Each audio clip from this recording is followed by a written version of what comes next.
This is The Wheel Weaves, a Wheel of Time podcast with no spoilers. Welcome to Season 4, listeners. I'm your host, Dani, and I'm the first-time reader who's going through this 15-book series chapter by chapter. As always, there's no spoilers past the chapter we are covering, and that means it's totally safe for first-time readers. I'm joined by my co-host, Brett, who's a longtime fan of the series, and he's acting as my tour guide on this journey. We also want to acknowledge our executive producers, Brandy and Aaron Kirkwood. Welcome, Brett, to Season 4. Are you so excited? I'm so excited, and there's like so many reasons to be excited today because there's so much stuff to talk about. Yeah, we got to do a life update. And there's like stuff to talk about, and then there's stuff to talk about. I know. So, wow. Oh my gosh. But hey, it's been a while. The kids are sleeping. Yeah. Including the baby. For now. For now. Yeah. We'll see. This is our first podcast we're recording with the baby outside my body. We've done a couple bonus episodes, but this is the first official episode. Yes. Yeah, so first real episode, so let's do this. Okay, so before we usually get into a bunch of stuff, we say in this episode, we're talking about Chapter 1. Yes, we are. Of The Shadow Rising. And I'm curious how many times you're going to get that wrong. I almost just got it wrong now. You almost did, but you didn't. But like, okay, so that was good. Thank you. And we're only doing one chapter today. Yes, because it is long. Yeah, it's a long one. And the next episode is going to be one chapter. And then we're going to go back to 2 chapters per episode. Right, and we're switching things up a little bit about the format. Yes. Typically, I give the summary of the chapter, and we discuss from there. For both chapters, I'm doing all of the notes and all of the summaries. Yeah. But because this book is so much longer, we got a little bit spoiled in The Dragon Reborn with those really nice, short, concise chapters. Yeah, short book, short chapters, and this is long book, long chapters. Right. So what we are planning is for you to take on half of the summaries. Yes. So it may sound a little different. You gotta bear with us. And hopefully I improve over time. It's a skill that I'll learn. Yeah, a little less podcast work for me. Yeah. You're taking on a little more, which is nice because I'm also doing the majority of the editing. Yes. So that part's pretty nice, I gotta say. Yeah. I'm looking forward to it. I hope this works. If it doesn't, if it sounds terrible and we can't make it work. I think we can make it work. I think so too. We'll be okay. I'm just putting a disclaimer out there. If there's tons of backlash. Yeah, if everyone's like, Brett, you suck. Get out of here. And I gotta say, I'm pretty excited too because I have a glass of wine. You do. It is. It's a good one. Yes. And we got shots ready too. Because we are going to take shots. Yeah, we're going to cheers to starting Season 4 of The Shadow Rising, so. Okay, and I think we're ready for that now. Yes. Let's do it. Okay. So, I'm really excited to talk about the shot glass I have today. Yeah. Because I dibsed this shot glass because it was sent to us from one of our patrons and one of our active Discord members, Nerdy Kitty. Yes. So, I'm really excited. I said the first shot I get to take, I get this one. It's like a super fancy one. I like it. Yeah, it is like a vintage shot glass from Fresno, California, and it's all gold and beautiful, and I love it. Yeah, it's very beautiful, so you'll have to take a picture of that one. Yes. And I tried to pick a decently cool one. I picked the one from Florence, Italy. Oh, yes. And it's got all sorts of cool stuff that we saw when we went on our honeymoon there. Yeah, and I'm a little bit disappointed that the David is cut off at the torso. Yeah. Censorship. Yeah, that's what happened there. Okay, also, we do have to shout out Nerdy Kitty because not only did she send us this awesome shot glass, but she sent us some crocheted little animals for our kids. Yeah, and they are so cool. Like, I'm so impressed by the skill it takes to, do that. We just have to shout that out because it's so good. Maybe we can, get pictures of those, too. Sure. The kids love them, so. They really do. It's great. Yeah. Okay. So, cheers to Season 4. Here we go. Oh. That's the first shot I've done for a while. Being pregnant. Yeah. Since before I was pregnant. Yeah, we don't just take shots regularly. Nope. Well, I had my birthday. That's true, you did. I could have taken a bunch of shots on my birthday. Like you could have. I didn't. Yeah. We ordered sushi and watched The Crown. So it's not like only Season 1 at that point, so don't tell us anything about it. So. Yeah, that's true. But whew, I feel like I can breathe fire and it's just bubblegum vodka. Wow. Okay. All right. Let's get into this. Who knows how long this silence will last? Yeah. So let's start with a fun fact. And it's a short one, but it's a really important one because of how we start the book. You said that we're starting today on chapter 1, not on the prologue. Oh, goodness. Yes. So you might be wondering, what's going on? Why is there no prologue? I actually was wondering. I know, you asked me, and I was like, that's my fun fact. You're going to find out all about that. So The Shadow Rising is the only book, excluding the prequel, New Spring, that does not have a prologue. New Spring also doesn't have a prologue. Well, okay. Because it's a prequel. You don't have a prologue in a prequel? Yeah. That just sounds like a lot of prose. I mean, you could. But the funny thing is there's like a bunch of different speculation as to like why there isn't a prologue. And nobody really, from what I can tell, knows for sure. But it's likely because he'd written the 3 books. They all had prologues. He was moving into like the next sequence of the books. And like just didn't write one. And then later on changed his mind. And was like, we need I prologues. actually love prologues so much. Well, it's kind of funny because like when you read the first chapter, it reads like a prologue. It reads like a prologue. I was gonna say it's part of my notes where I was like, this actually sort of feels like it's like different prologue. Perspectives, stuff's going on. You get like different perspectives of people you normally wouldn't see or hear from. Yeah, and timeline's a little bit wonky. You're not sure when stuff happens, and it's confusing a little bit. So. Yeah. So don't worry. Going forward, prologues. Okay. Cool. So we start off with something that can easily be missed, but you'll be proud of me because I didn't miss it. Oh my God, was it the prophecy? Yeah, except I'm starting to call it a scripture. Okay, that's good too. I always just call them prophecies, and that's probably not a good thing to say. Now that I know what prophecies are in this book, sure, I don't want to call them that anymore because that's not what this scripture is a good word for it. So because it's sort of like the shadow shall rise. It's very scripture-y for me. Did you take note of like when it was written as well? No, not at all. Okay, Third Age, which is like the same age we're in. Okay. But 325 AB, which is after breaking. So 325 years after the breaking of the world. Okay, so about 2,700 years ago? Long time ago. Okay. Same age. Do you like that mental math? I just did that. That was like really good. I know. Yeah. See? Alcohol does make me better. Okay. So in this scripture thing, it says the shadow shall rise. And at that point, my brain went... Is that when you said that thing that you said to me? Yeah, okay. I went, oh, the shadow rising. The shadow is rising, yeah. Because it's one of those things where you just say the name of the book all the time. You don't think about it. But you don't think about it. But I went, the shadow's this is going to be a wild ride, this book. Because, Yeah. Shoot. That was so funny because that was like the first thing. And usually we don't talk at all about the book or the chapter before we record. So when you're like, shadow. Yeah, that was good. Do you want to talk about that at all? The whole born of the dawn and born to a maiden thing? Yeah. I really thought this was going to be from some Aiel perspective. Okay. Because those are Aiel things in my brain.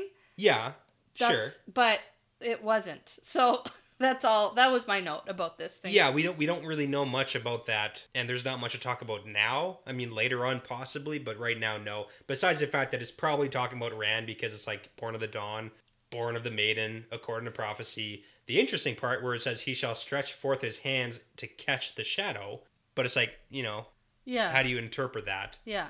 And then more pain and salvation stuff. Cool. So yeah, but then also he's going to save the world, maybe. But also may the light save us from him. Shoot. So again, like... Oh, I read that as the shadow. May the light save us from the shadow. Like him being the shadow? Yeah. Okay. Yeah, you could read it like that, or like him being Rand. The dragon, yeah, like Rand. Or so, the dragon. because there's this whole mixed feelings about the dragon. So, right. I mean, it's a lot more of the same in a different context. Okay. All right. So then we have our map, and then we get into chapter 1. Yep. And I don't really feel like doing a last time on. No, we don't have to. It's the beginning of the book. Yep.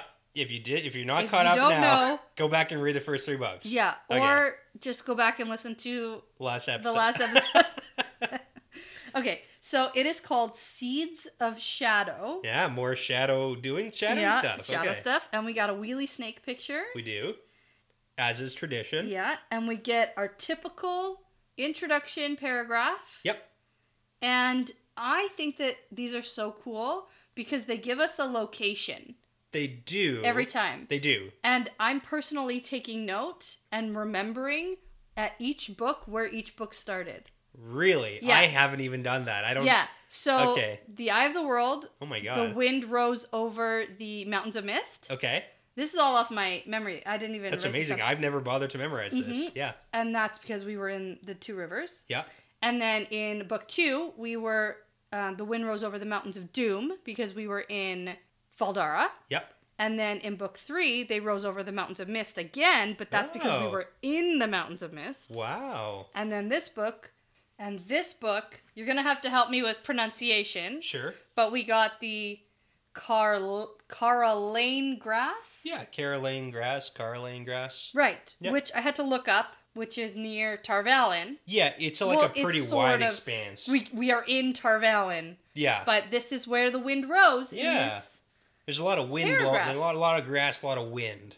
Are you impressed with my trivia knowledge? That's actually great because I've never literally had to I've never memorized or intentionally really memorized anything ever. It's just based on me reading the series and looking at stuff, and I've never had an in detail conversation before this about these books. About these books. Ah. Well, maybe over a decade ago, but not anytime recently. Ah. So. Okay. Hey, well, there you go. That's how my brain works. There you go. It also helps me to decipher the different books, where each book starts, because it's easy for everything to just sort of mash together and not remember when events happened in which book. Oh, yeah, and it gets way messier later on, too. Oh, I believe you, because I am only 3 books in, and I'm already wait, was that book 2 or book 3? So I feel like by remembering where they were at the beginning of each book, or how each book started, helps me to decipher events. Okay, yeah, that makes sense.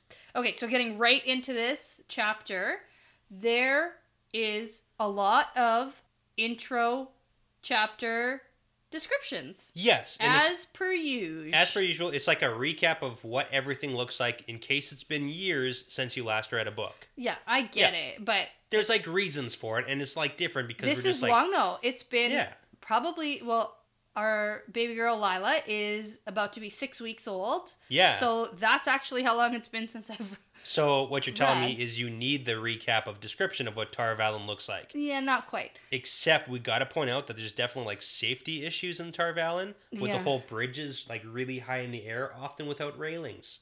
What is that? Oh, that's so safe. Hundreds of feet in the air. That's not safe at all. No railings. Who designed this? Yeah. Yeah. But seriously, that would terrify me. I'm terrified of heights. I know. Yeah. Okay, but I do have to say that because I was skipping over, I was just skimming all of this. Sure. And then all of a sudden I realized that we were in somebody's head already. Okay. And I had to go back and I completely missed that it was Min. Oh, that's how bad I was just skimming all of the description of Tarvalin. I missed. How far did you skim to? Oh my god. Yeah. Yeah, probably the first paragraph, and I went, "Oh my god, this is somebody's thoughts now. Who are we with?" And I went, "Oh my god, it's Min! Yay! I can't believe I missed this." So she's not dead. That's so exciting that we start with this. She got to the tower. I gotta say, I'm super excited because we ended the 3rd book with me saying, "Okay, where's Min? Number 1, where are the White Cloaks? Number 2, where are the Shancha? Number 3, and I feel like they all get addressed right here, right now. And I gotta say, I forgot to say it at the beginning, but I freaking loved this chapter. It's a great prologue / chapter 1. It was so good. Okay, so we're in Min's head. She is heading to the tower in a dress. What? Yeah, and I wrote shocked emoji face. Yes. Because, oh my goodness. Best description. The scandal. So we have no sense how long it's been since she left, and where the girls are, and where they aren't, and where Rand is, and we have no idea. Yeah, we don't know. We get hints as to when it might be. Yeah, which we can talk about when we get there. Because right now, I don't know what's going on. So she heads to the White Tower with a crowd of people who all want something from the Aes Sedai. So yeah, we know that, again, that happens. People come for help. Right. So I think it's funny that she is here doing fool things for a fool man. Which is Rand. Yeah, it's Rand. Because she loves him. Right. And then we get a whole recap about the male Aes Sedai and the breaking. Yes. And we know all that stuff. In case you forgot. Yeah. Look it up. So, as I'm not talking You're about it now. telling me that the men go crazy? Yeah. Oh my gosh. Okay. And on a side note, we hit a record of like 12 minutes into this podcast, and the baby's now in my arms. Yeah. So if you hear baby noises that we can't edit out, it's because there's a baby here. Yeah. She just wants to be a part of it. She does. Our baby, already a podcaster. And Wheel of Time fan. And Wheel of Time fan, hey. There you go. So, some accepted have shown up to speak to all the regular folk, and Faolane is the one who goes up to Min. Yes. Which is interesting. Do you remember her at all? Yeah, she's the bitch. Yeah, that's exactly it. Yeah. She was the one who like tried to get the girls in trouble for talking. Well, yeah, when they she weren't was the supposed to one be who talking. was like assigned to Egwene. Yeah. If I remember correctly. But Faolane doesn't remember Min. Yes. But Min wasn't the one, like, it was the three girls, Nynaeve, Elaine, and Egwene, who they had to keep an eye on, right? Yeah, absolutely. And there's a couple of things here. So, like, number one, Min is going undercover kind of right now. Yeah. Because of what basically Maureen was telling her is, like, you know, don't talk to anybody, don't trust anybody. So Min wearing this dress... It's secret keeping time. It is different, Yeah. right? People look different when they dress differently. So there is some believability She's there. grown her hair out to her shoulders. Yeah, but again, it's like things that do change appearances if you don't really know someone very well. Yeah. So Min says that she wants to speak to the Amyrlin, but then stops short because she has had a vision when 3 Aes Sedais walk into the room, and her visions are terrifying. Yeah. So I have a question for you. Yeah. Do you remember Egwene's dream of Min? Like, foretelling dream? No. You don't remember? No. There was like one big prophecy about Min. We don't get very much stuff about Yeah. Min, and it was from Egwene's perspective. So Min was springing a steel trap, but somehow walked through it without so much as seeing it. Okay. That was the one big like foretelling dream Egwene had about Min. Okay. She walks into a steel trap, springs it, but she doesn't get caught. Yeah. Okay. So let's continue. Okay. Yeah. All right. Yeah. So these visions are of like blood and skulls and stuff, and she knows right away this means that they will all die on the same day. These Yes. 3 Aes Sedai. That is bad. Yeah. So Faolane tells Min that she can't see the Amyrlin because she's just a stupid woman. Yeah. And the Amyrlin's next public appearance is in 10 days, but, you know, I'll get another Aes Sedai for you to help you. Which honestly, at this point, I'm kind of on Faolane's side because, like, it makes sense. No, that, you can't just talk to the leader. Yeah. You lady. Like, you come in asking, I know that you're supposed to be allowed to, but, like, Yeah. we'll get someone else to help you out. Okay, and then at this point, Min says that her name is Elmindrada, Yes. and she hates that, by the way, and thinks that the Amyrlin will remember it. Yes. Or hopes, anyway. Hopes. So she says she has the right to see the Amyrlin, and she doesn't give that up, which really annoys Faolane. But in the end, Faolane says she'll let the Amyrlin know, but it might be hours before Min can see her. Yeah. And, I mean, it all comes back again to what we hear from Min's, like, memories of Moraine's instructions, which is trust nobody, avoid notice until you reach the Amyrlin. Yeah. So hopefully Swan knows and gets it and figures it out. Right. So, Min sits down and waits, and then she sees Sheriam, but she sees her with some bars over her face or something. Yeah. Which basically insinuates that Sheriam Sedai will be hurt at some point. Yes. So she sees death and wounds and captivity, basically everywhere she's looking at this point. So at this point, like, what were you thinking about, like, this whole, a bunch of visions about a bunch of Aes Sedai being attacked or something? Well, I'm going to say I was thinking that the Aes Sedai are going to be attacked. Oh, wow. And some are probably going to die. Oh, my God. Okay. And some are probably going to be captive. Okay, I want to come back to it because my whole thing is I get a lot of frustration. I got to wait. I'm kind of talking ahead of myself here. Yeah, but, like, 100% let's you talk are. once we get to Swan and that whole bit. Okay, Yeah. I'm going to tell you it's the same. It's the same. Well, it's no, just like... I do. Okay, I do have some points, but Yeah. you are getting ahead of yourself. So I know you're excited. We haven't talked. It's been so long. It's been I know. so long. Oh my Okay, gosh. so a novice named Sarah, Sarah, because there's a random H in the middle of the name, yeah. That's how I say it in my head. So that's how I'm Not saying just it here. Sarah? Okay. No. Sarah. Sarah. Okay. So that's how we say her name now.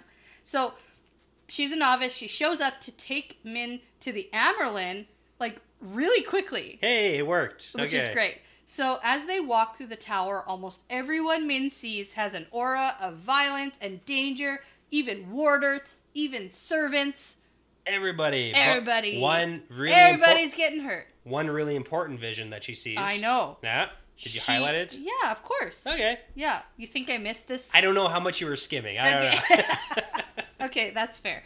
I didn't skim once we got into the story. Okay. But she even sees an Aes Sedai with a silver collar around her neck.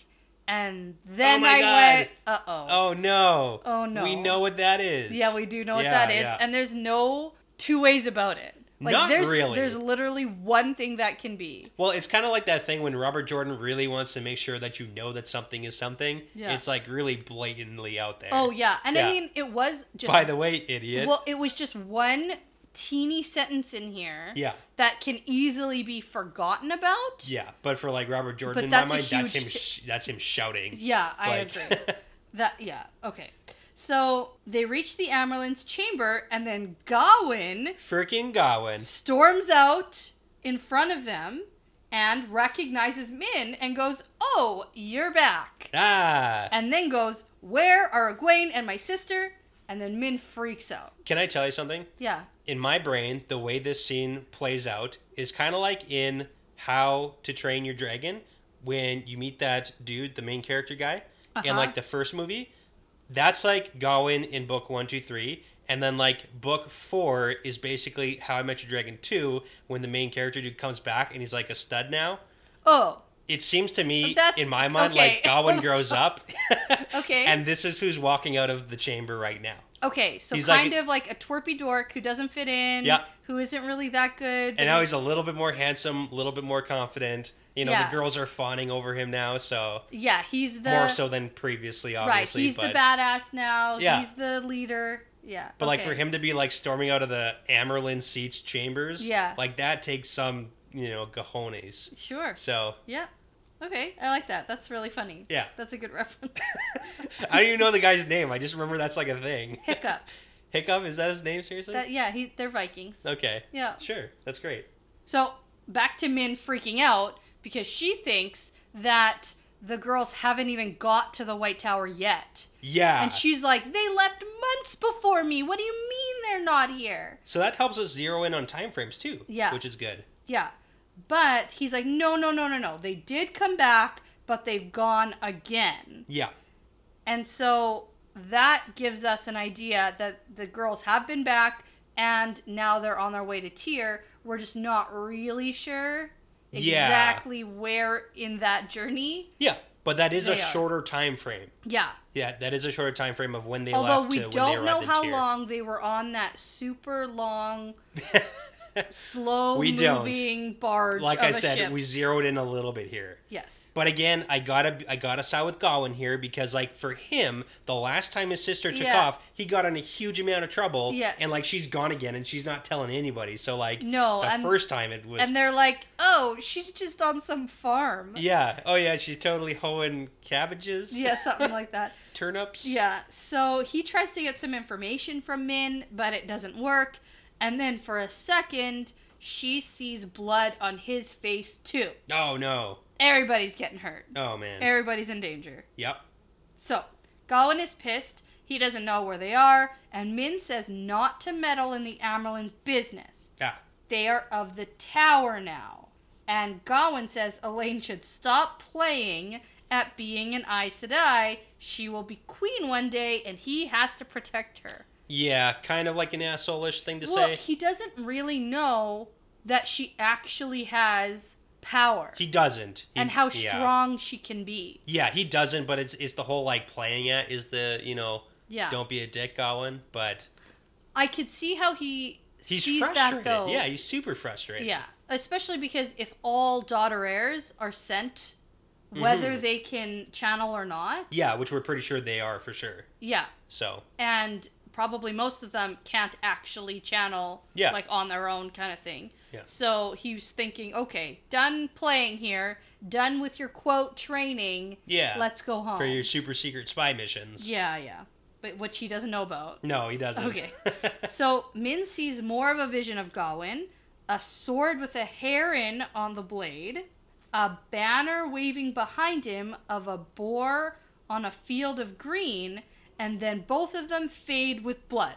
Yes, so that's Gawain's sigil. Is the white boar. Okay. Yeah, but it's just the difference that it's on a field of green instead of the Andorran red. Right. So, like, what's going on there? Mm-hmm. And, like, is the heron marked sword his sword, or is it threatening him? So... I don't know. But no, we don't know. But we did just get a little bit of a glimpse of a heron marked blade that is a prop for the show. We did! Which was really exciting. That was really good, yeah. No, that was pretty cool, so... Okay.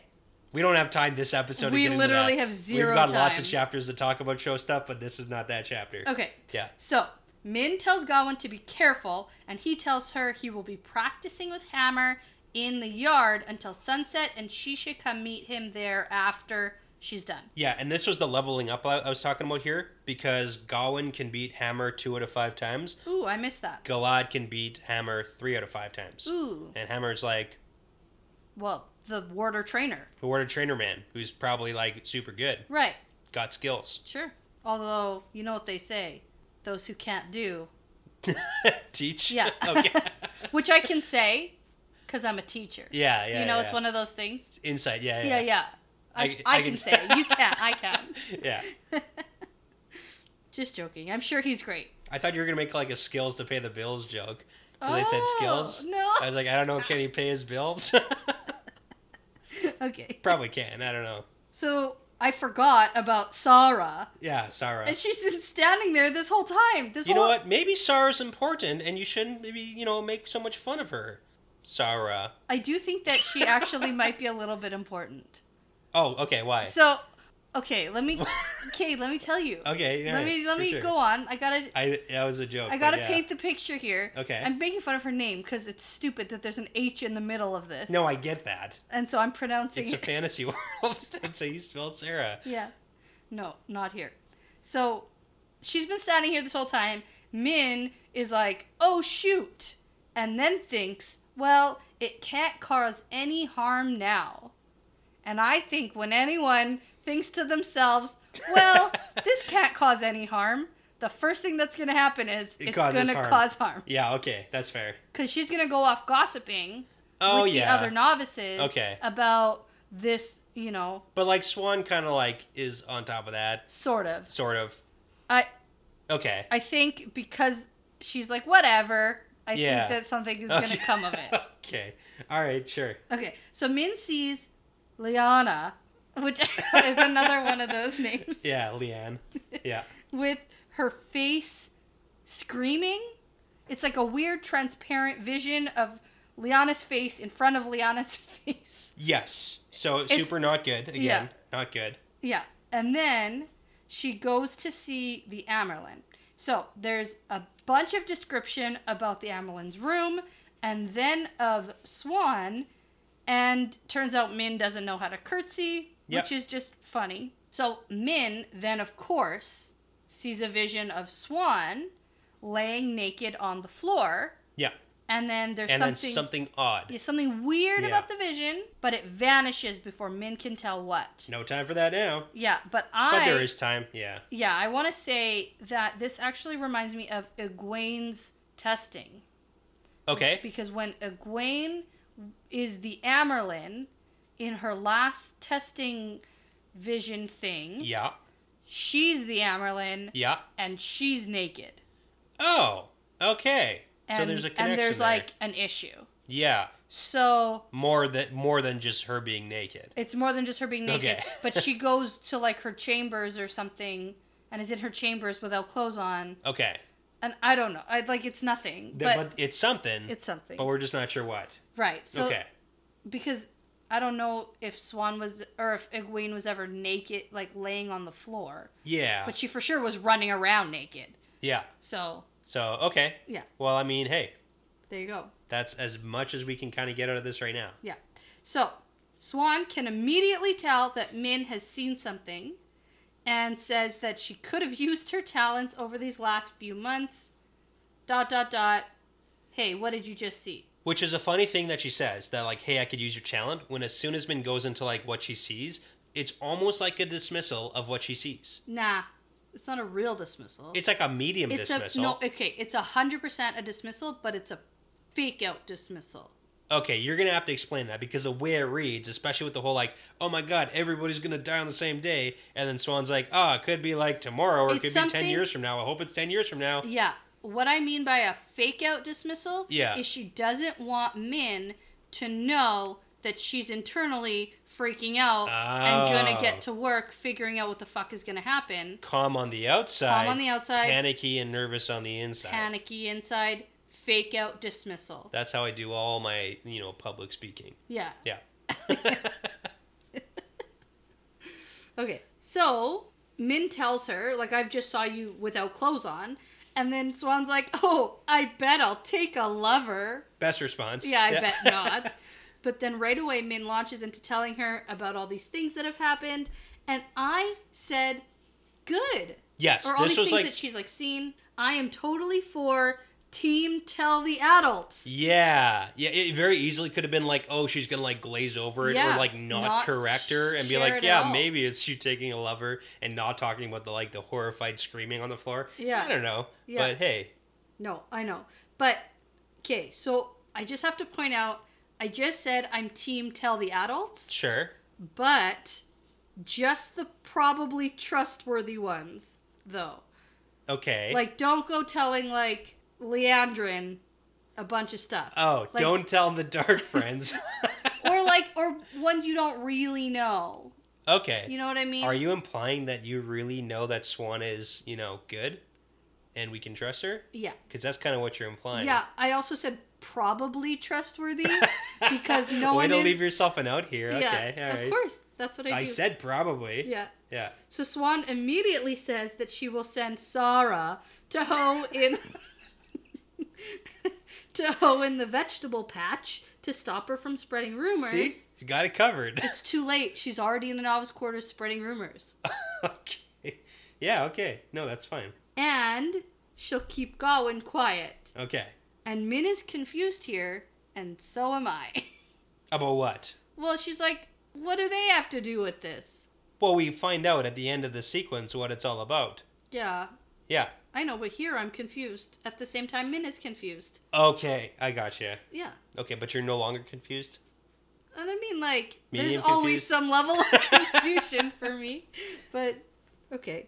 I'm very confused. Yeah. Yeah. So, Min is basically like, there is gonna be a battle here, and at least 4 will die, and everyone will be hurt, and she doesn't know for sure when this is gonna happen, and Swan is being super dismissive about it. Yeah. And even in my notes here, I wrote for show. But that's what you're talking about, where it's like she's just internalizing this information so she can... I think the dismissal's completely for show because she is an Aes Sedai, number 1. Yeah. And doesn't show her emotions on the outside. Yeah. But number 2, so that she doesn't make Min maybe freak out more than she has to as well. That's a very good point. Thank you. So... at this point, though, we get a note about how the White Cloaks have sent their men away from Tar Valon finally. Yeah, and that's our buddy Eamon Valda. Yeah, and so this is, a little bit of a sidestep right at this point, but important later in this chapter. Yes. Because we find out where they were sent at 2. Oh, yeah. Yeah, we do. Okay. And I got a question after this whole thing about this whole tower attack, something. Uh-huh. After we finish these next couple paragraphs. Uh-huh. Okay. So, Min says that she wishes that it really is the White Cloaks. Yeah. Because, I mean... they're just a bunch of dicks, and they could probably, handle the White Cloaks being dicks. Right. Yeah. But, I mean, she knows for sure that, everyone's gonna get hurt and everyone's gonna die. Yeah. Or, at least 4 are gonna die. You know that. Yeah. So, I mean, wishful thinking. A little bit, so... but she wishes it really was the White Cloaks because she saw that collar on an Aes Sedai that looks like what the Shanchen used to control the Aes Sedai. An Adam. Right, and I'm very glad that she's sharing this information because we never really got what Egwene and Elaine and Nynaeve actually shared with Swan about the Seanchan. Yeah. We really don't know still, but Swan knows something. Something, and now she for sure knows about this collar business. Yes. So. But there's another issue with that, because Swan doesn't think that is anything to do with this. I think that she says outwardly that's here. Yes, so, that's my point. Yeah. So everything that she's saying to Min, like everything that an Aes Sedai ever says, like I'm learning, Brett. Okay. I'm learning. Everything is a lie, basically. Even if it's not a lie. Yes, it's an Aes Sedai twisted bended truth. Yeah. It's not the truth you think you hear. Yes. Yeah. Advice coming from the Eye of the World, like chapter 2 or 3. Yeah. Coming back at us. I think so. Yeah. So Swan, however, has a one-track mind and says, nope, it's definitely the Black Aja. Yeah. And so she's not wrong when she's like, they're the greatest immediate threat to the tower. Well, and she also says that if it is the Seanchan, they'll have plenty of notice as they make their way inland. Yeah. And we'll be able to prepare. Yeah. So, like, there's a couple good points. And this is kind of like my big question, because the next sequence goes over, like, what's happening in the world. Right, with Rand and all that stuff. So let's talk about this whole tower attack something. I'm going to call it tower attack business, because we don't actually know if it's a tower attack. Tower attack. Yeah, tower attack. It could be things. It sounds like one of those games, you know, like the, in like the bowling alley, there's like the Street Fighter game. Sure. Something like that. You know, with the joystick and then the button mashing. Yeah. Tower attack. Okay. Yeah, I dig it. I'm good with that. Okay. So it could be a couple things. It could be White Cloaks. It could be Seanchan somehow attacking. It could be Black Aja. It could be none of the above. Like, it could be something completely different. We know a mix of all three. The White Cloaks team up with the Seanchan and then use the Black Aja to infiltrate the tower? Uh-huh. Perfect. All right. Because we know there are dark friends among White Cloaks and Seanchan. Oh my god, there are. Okay. Whoa. But here's the thing. Whoa, I think you figured it out. Did I just predict the series? Yeah, you should write your own book series. Oh my god. But what do you think it is? Because it also could be none of the above. We know the last battle's coming. I do 100% believe that this is the Seanchan. I don't think that collar reference was nothing. For nothing? Okay. I think we just got a lot of off things. And it also doesn't necessarily mean like all those things Min saw are going to happen. Are all at the same time. Like those 3 Aes Sedai could be like dying at the last battle because like probably lots of people are going to die on the same day during the last battle. Yeah, I think this is one of those things that you do to throw me off. It could be. I know. There's no way to tell. I know. I'm just thinking. Yeah. The one wearing the collar. Sure. Could be taken somewhere else at some other time. Absolutely, and so that whole Seanchan thing attacking the tower. And we only saw one person with a vision of a collar, so. Yeah, and the rest of them are just basically either dead or behind bars. Yeah. So, who knows? Or on the floor naked. Clearly for some sort of love scheme. Yeah. Oh, God. I don't know. Every once in a while, right? My initial thought is this is going to be the Seanchan. Okay. I think that I meant to think that. Okay. Well, that means clearly that you shouldn't think that. I know, but I don't have another Think backup. Princess Bride here. You got to think like 7 steps ahead here. Yeah, I know. But men are mortal. Okay, anyways. But yeah, so there's a lot to think about there, so. Yes. Okay. Moving on, though. Yeah. All right. So now Swan wants to know about Rand and word from Moraine. Yeah. So Min says that Rand is on his way to Tyr, and Swan freaks out. Yes, not good. It's too soon. And basically no one understands the prophecies, and Rand is acting on his own now. Yeah, so it's kind of like a weird thing, and I always get different vibes about this, but it's again the Aes Sedai thinking that they know what's best all the time, always. Yeah. They want to tell Rand when to do things, but it's like, is that how it's supposed to? That's actually not how it works. But it's like, then it becomes like self-fulfilling prophecies, almost like and she's got a point, like if Rand reads all the prophecies for the dragon, is he just going to do what he thinks he's supposed to instead of like what he needs to do? I don't know what the right word is. So. Yeah, I know what you mean, but I also think that he's such a strong Ta'veren that he's just gonna it's gonna work out. It's just gonna work out. He's just gonna make the pattern. Because like the pattern, do what he wants it to do. Yeah, okay. So, I mean, there's that too. Because we had the whole Logain thing, trying to send his people, who he named the people of the dragon, to Tyr. And it didn't work. Didn't work. Yeah, didn't work. Yeah. So Swan is really pissed because she doesn't want him dead or proclaiming himself yet. And if he takes Kalendor, then she won't be able to control him. And this doesn't sit well with men. No, it does not. Because, aha! And I wrote, they caught you. Oh my god, I didn't believe it until you just said it. Yeah, I caught you in your own lie. In your own... Nope. They say it all the time. Yeah. Okay. Yeah. Turns out they're pretty open about wanting to control him. So, yeah, she admits it. Of course they have to control him. He's all untrained and dangerous and could get himself killed. And I wrote in my notes here that it's cute that she thinks that she has any control over what he does. Oh, yeah. Because, not even at all. Like the pattern and stuff. Yeah. So much for the wheel weaves as it wills business. Like, they say it so often, but they don't... Well, Moraine says it all the time, and that draws an interesting comparison. Swan says it in this chapter. Moraine... Well, I guess we don't see Swan very often, but, like, Moraine says it, like, every time we see her, at least once. Yeah. Maybe twice. But still, she's trying to control shit. Yeah. But, hey, lady. But that kind of, like... Listen, lady. But it does highlight a difference between the attitudes of Swan and Moraine, at least to a degree. I don't think it does. I think that it's the same attitude. I just kind of see Moraine as like more like, I'll go with it. I mean, in leaving Emmons Field, she was flinging that left, right, and center. Ah, yes. So like, she coined our can you imagine catchphrase? Could you imagine Swan being in Moraine's place, being like, "Sure, you can come. Yeah, you can come too. What? Bring everybody. It doesn't matter. Fuck it. Bring the Gleeman. Who cares?" I don't know. Yeah. But in this chapter, Swan does say, "The wheel weaves as the wheel wills." She does, yeah. She says it. She does. So I assume she believes that crap.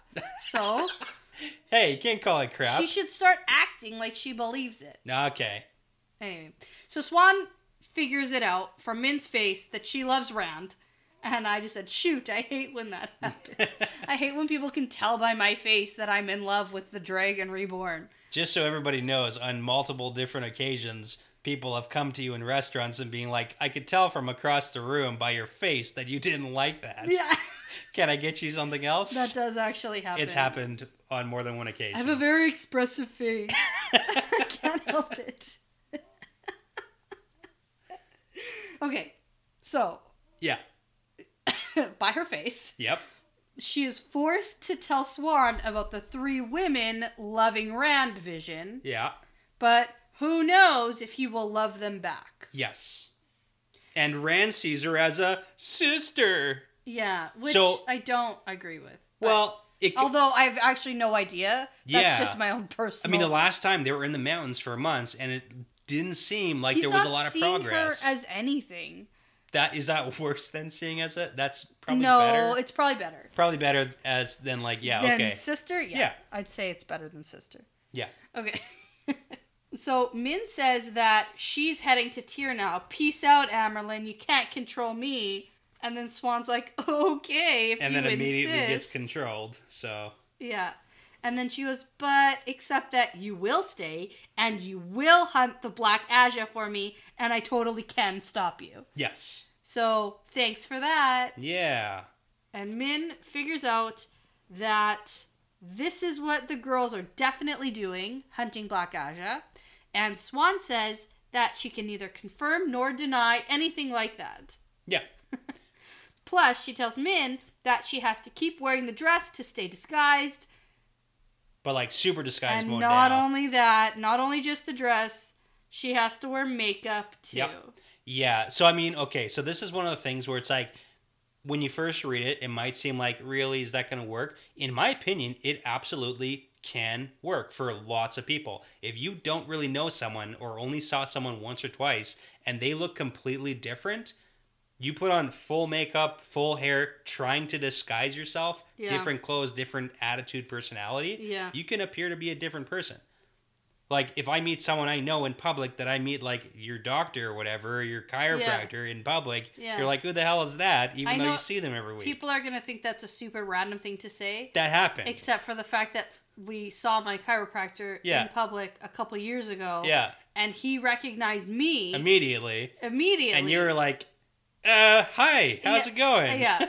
And then it took you like a while to like figure out. I knew that I knew him. Yeah, and you're I like, was I know him, but is where? Is that someone from work? Is that someone from, where do I know you from? Chiropractor. Yeah, so such a random thing. So like it's believable that it will work on the majority of people. Yeah. Not everybody necessarily, but at least a few. I also just have to point out that they didn't call it makeup. They call it rouge and powder and paints. Yeah. Well, and I think that's so old-timey. Well, it's the old times, right? Yeah. And I know nothing about makeup, so sounds good to me. Yeah. So now Min has to be a flitty lady who has to hide out in the tower because she has 2 suitors after her. Oh, no. Oh, no. And so Min is pissed and says, do you always get your way with people? And Swan says, usually. Yep. Which means yup. Yep. Yeah. Pretty much. Except with Rand. Yeah, not so much there. Yeah.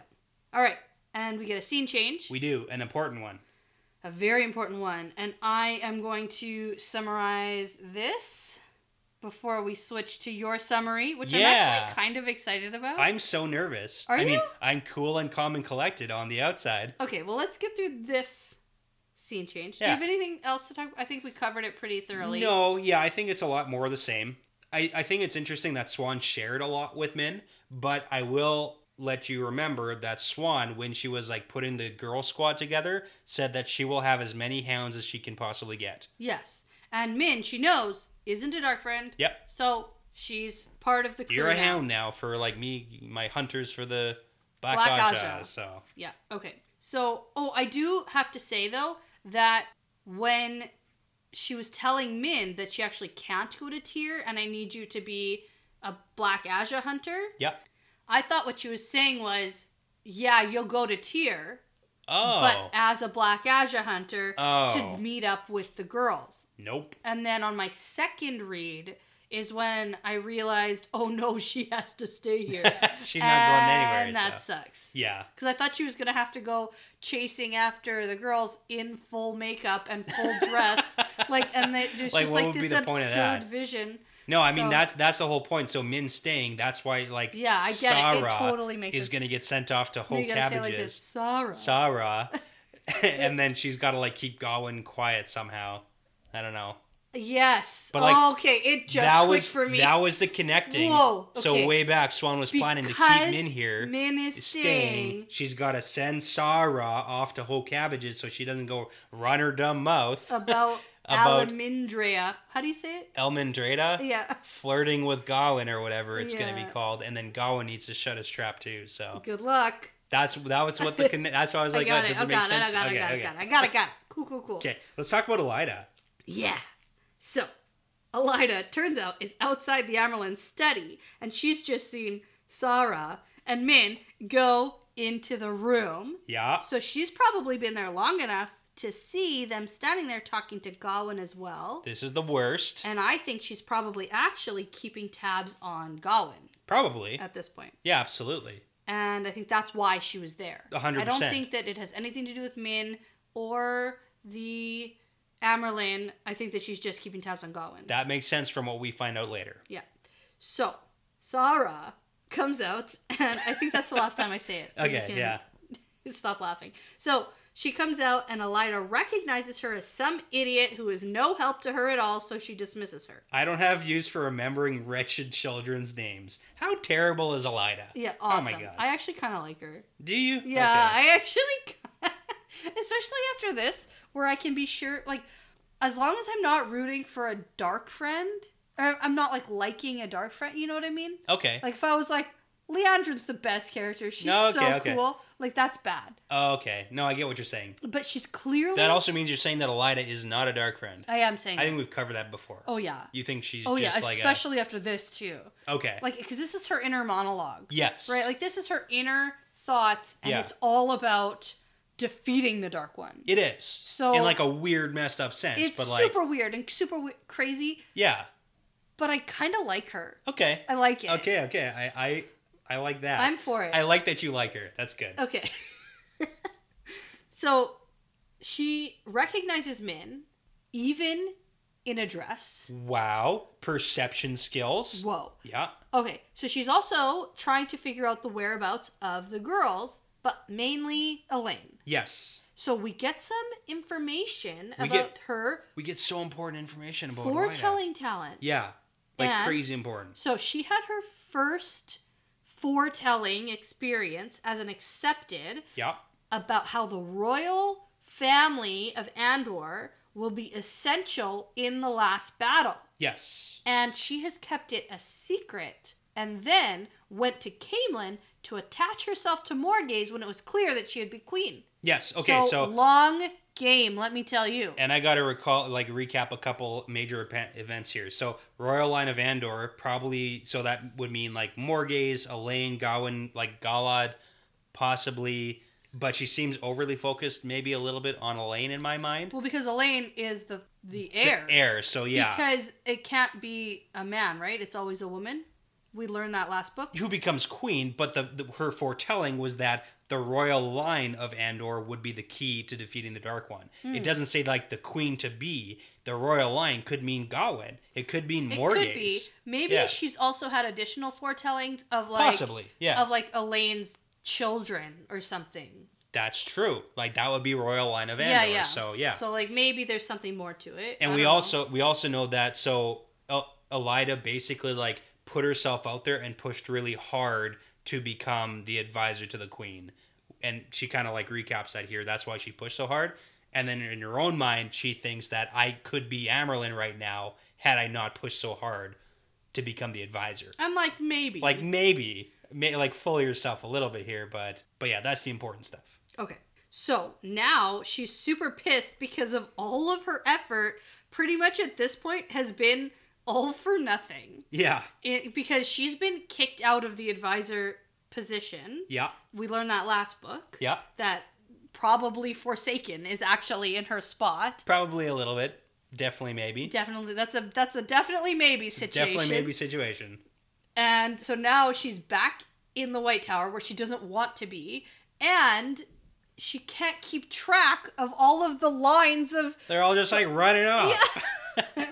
Yeah, so I get why she's pissed off here. Like, I feel for her. I understand everybody's individual frustration in this chapter. Her, whole life's work. And I even get when we got Elida storming into, I think it was Egwene's room.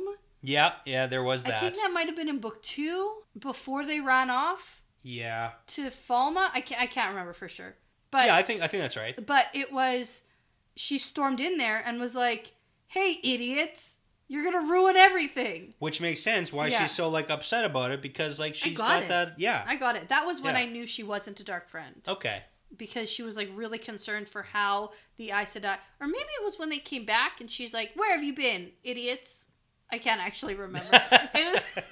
I can picture both of those scenes being accurate. So, one of them. So, we also get that... recap of Elida's foretelling about Rand. Yes. Messing everything up in the world and Andor. Specifically, that's what she cares about. And also important that she's connecting Rand to Nynaeve and Egwene. Because of Ebonsfield and the 3 boys who are also Ta'Veren. Which connects it to, like, Min, because she was in that whole crew with the girls at the tower who were connected to Rand for the village. So, like, boom, boom, boom. It's a whole thing. Yeah. We also get that all 3 boys have been talked about in Hall of the Tower meetings or something like that. Yeah, like the names are known of the boys. Yeah, so as being Ta'Veren. So that's not like a it's not hush anymore. That's not. Yeah. Okay. So she thinks that Moraine is sweeping Rand away. And then, I don't know. You can tell me if I'm wrong here. Sure. But is this the first time we get Moraine's last name? Because it was surprising to me that her last name is Damodred. Because isn't that the guy who was murdered in Cairhien? Well, it's more than that. And the whole line about how they used to be royalty? Well, Damodred is the last name of Galad, too. Right. Galad Damodred. Same with Tarangale Damodred. Whoa. That's the royal line of Cairhien. That's the royal line of Cairhien. That's what I'm saying. Yeah. Yeah. Because Because that's who the King Laman took over for. He was like he was Damodred. Yeah, Laman was Damodred. And then there were the 2 houses fighting. Oh, yeah. In Cairhien that we saw in book 2. Galdrian. The king isn't... Galdrian, it's Riotin. Yeah. And then... Barthanes Damodred. Yeah. Who got, like, straight up murdered in his sleep. So Barthanes was a dark friend. Right. Yes. Because he was, like, letting Trollocs in. Right. Through the Waygate in his garden. That whole deal. That whole thing. Yeah. So... Moraine. And we know Moraine is from Cairhien. Oh, yeah. So it means... But she's not only from Cairhien. She's part of the royal line. The royal line of Cairhien. Yeah. And I don't know if I already knew that. You definitely did not know that, except that in the glossary of the Dragon Reborn, it is there listed. As Moraine Damodred? It is, but it's never mentioned prior to this. Okay, well, I didn't read the glossary for page. So, I didn't see that. So there you go. We don't know what relation or how connected or how close the line is, because it seems like a lot of people have that last name. But Moraine is definitely royal line of Cairhien, which makes sense why she remembers. And somehow related to Galad? In some manner, if you're part of the royal line in the family with the same last name, you're probably related somehow. Okay, cool. By something. Cool. So, I saw that as, it was a little side thing in here. And we also had that piece where Moraine recalls growing up in the royal palace. Yes. But we didn't know to what extent that meant. And I didn't know if it was the royal palace or just palace. A palace, yeah. So she had a recollection of that. So we had a discussion at that point about what it meant. But now we know she is somehow connected. Yeah. Probably in a big way, but... Yeah. Okay. So we also get that Elida is old enough to remember that Swan and Moraine were besties as novices. And you know what's really funny is she's like, I'm the only one who remembers this. Varen. Yeah, Varen also remembers. So and Varen also thought, I bet I'm the only one. Yeah. So, okay. And they acted like strangers after the Aiel War. Well, okay, but yeah. So from Elida's perspective, she remembers this whole thing, this whole scenario of Moraine and Swan being best friends. And then they were raised to Aes Sedai after the Aiel War, and that's when they parted ways. Yes. So. But they didn't actually. It was a ruse. It was. But that's the whole thing, is that was 20 years ago, and we know from Moraine and Swan's interaction at the beginning of the Great Hunt, or the Dragon Reborn? The Great Hunt. When they were talking, and they're we had this whole plan in place for the last 20 years, which kind of makes sense why they would have parted ways, because they had this plan enacted. Oh, yes. So for sure. And they didn't want to be connected together because what their plan is can get them stilled. Yes. Or worse. I don't think there's worse. Expelled. Gotcha.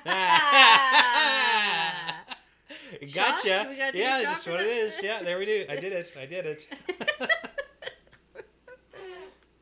Okay.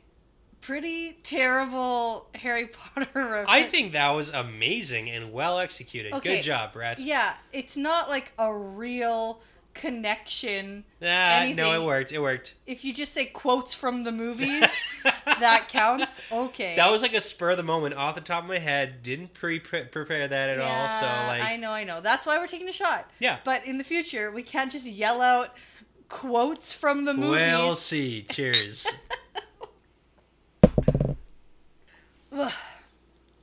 I'm still not good at this.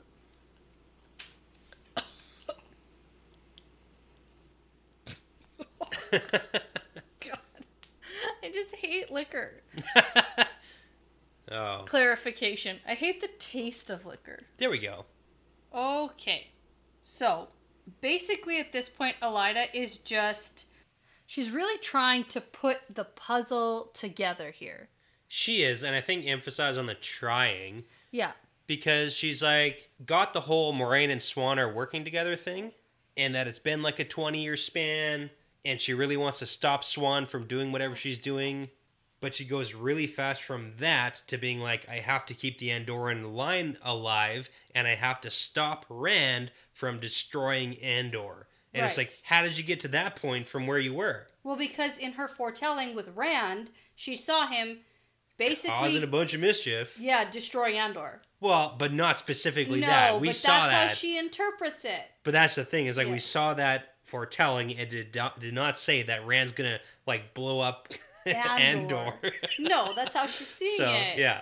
She's being protective of her baby Andor. I get that, so. I get it. But that's where, like, the big flaw in her thinking is. So then Elida thinks that the only way this could possibly be any worse is if Rand can channel. But oh my god, no way. But maybe. But no. But maybe. Yeah, not even Swan would do something like that. Right. You know what I picture? You know that meme with the woman who takes a drink of something? I think she's trying like kombucha or something. And then she like doesn't like it, but then likes it, but then it's like, no, I don't like that. Like that's what I picture for this scene with Elida being like, can Rand channel? No. But maybe. But no. Yeah. But you know what's crazy? In Elida's train of thought, she also knows Rand, Mat, and Perrin, and she thinks that they have to be disposed of, as in killed. Oh, yeah, but the tower would never go for that. But it's like, that's crazy. Like, the pattern throws out these 3 super powerful Taviran people who you know are, like, part of the pattern's plan. Yeah. And you think, yup, gotta kill them. Yeah. Like, that's crazy. Well, she's been since, oh my god, I don't even know how long. We don't know. That's the like, thing, she's too. So old. Like, yeah. That she's been thinking about Andor being the savior for that's been long, like, yeah. or like being essential to the savior of the world. Yeah. So, like, of course, she's like, well, this is a wrench in the plan and I gotta get rid of it. How many other wrenches has she had to get rid of? That's a good question. I like her. And I totally... Really? I mean, okay.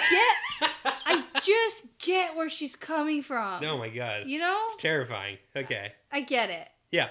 She's not going to be successful in disposing of these Taviran. But I get where she's like... It's like Moiraine, who's dedicated to this one plan and things aren't going her way, and that's hard for her. It's frustrating, yeah. So I get it. That's all. I'm just saying I get it. Fair. Okay. So Elida also just hates Swan and thinks that she was never fit to be Amyrlin. Yeah, there's like either jealousy or like enviousness. Well, yeah, she could do better. Yeah. So. Just like something. Yeah. Narcissism. Yeah, probably that too. I don't know. There's something wrong with all the Reds. So, I don't think it's just the Taviran thing. I don't think it's just the Andoran thing. Now that I've said she's Red Aja, I think it's the fact that they're men. She's like, dispose of them. Okay. They're men. You know what I mean? Like, that's the... Doesn't find any use for them. It's the distaste, the disdain. Yeah. For men. The contempt. Okay. Yeah. So then Elida sees Alviarin, of course. Alviarin. Of the White Aja and decides to tell her everything she is thinking because of the way Whites think with only cool logic. Yes, dispassionate logic and an insufferable coolness. And at the end, Alviarin, what did you just say? Alviarin. Yep. Says... Well, you have no proof. And Elida says, not yet. There we go. And... There's proof. I'm telling you, there's proof. I'm going to show you the proof. Yeah, no. What's her name? Alviarin. Yeah, gives a nod. There you go. And that's enough of a confirmation for Elida. And she says she will stop Swan before the Amyrlin can destroy the White Tower. Oh my goodness. So... Yeah. I... put a little note here in case I forgot to mention it or it didn't come up. My note is she's misunderstood and I feel for her. Elida? Yeah. Okay. Yeah. What? She comes across as like a crazy bitch because she's a crazy bitch, but... because of the things she does and says and the way she acts, but, hey. All those things. Yeah. But she's misunderstood because of her goal. Like her end goal is to win and like the last battle. That's fair. We didn't talk about it, but even when she thinks about like the Dark One, she refers to the Dark One as the Dark One and not like Great Master or whatever. The Great Lord. Yeah. Yeah, whatever. Yeah. Like their little catchphrase on how they call him. So, it does seem like she is on the good side, but just because you're on the good side doesn't mean you're not an asshole. No. She's totally an asshole, but a misunderstood one. She's like a... Yeah. Yeah. Okay, moving on. Are you excited for your summaries? I'm, again, very calm You on got the the outside. short ones. I know. I'm very nervous for how this is going to go. I'm excited for it. I hope it goes well. I'm sorry ahead of time to everybody. I hope I can chime in enough. But before we get into that, we have a really quick question here from one of our patrons, the newest producer level patron. Awesome. Yeah, so for the tier of producer level patrons, they get the perk of being able to ask a question that we answer in a regular episode. Awesome. Let's do it. So Jonathan Reese asks, of what we have seen so far, who has the best powers and whose power would you like to have? Here, he gives a breakdown. Okay. Rand with Sidene and Taviran. Sure. Egwene, Sidar/Dreamer. Perrin, Wolf Brother /Taviran. Matt, Luck /Taviran. Nynaeve, Sidar/Stormsense. Nice. And Elaine, Sidar/Daughter Heir. Ooh, Princess Power. Yeah, Princess Power. You know what? I love Princess Peach in like Smash games. She's awesome. Okay, no. This is just like you're gonna be the queen. Princess Power. Anyways, Yeah. but that's my point. Okay. Okay, can I just answer this? Yes. Rand, 100%. Like, from a child, I've always wanted to be able to do magic. I'm not Yeah. gonna lie about it. Like, let's just be honest here. If I could do magic, I'd be happy. Okay, but 1, 2, 3, 4 of these people can do magic. Rand. But they also can do other things. Rand. I would probably say Egwene. I like the dreamer thing. But then I would also say Perrin also is a dreamer, but then he doesn't have this, like, magic. True. He's got the wolf thing, so you get really cool friends. I want But to Rand have is the most powerful channeler in the world ever.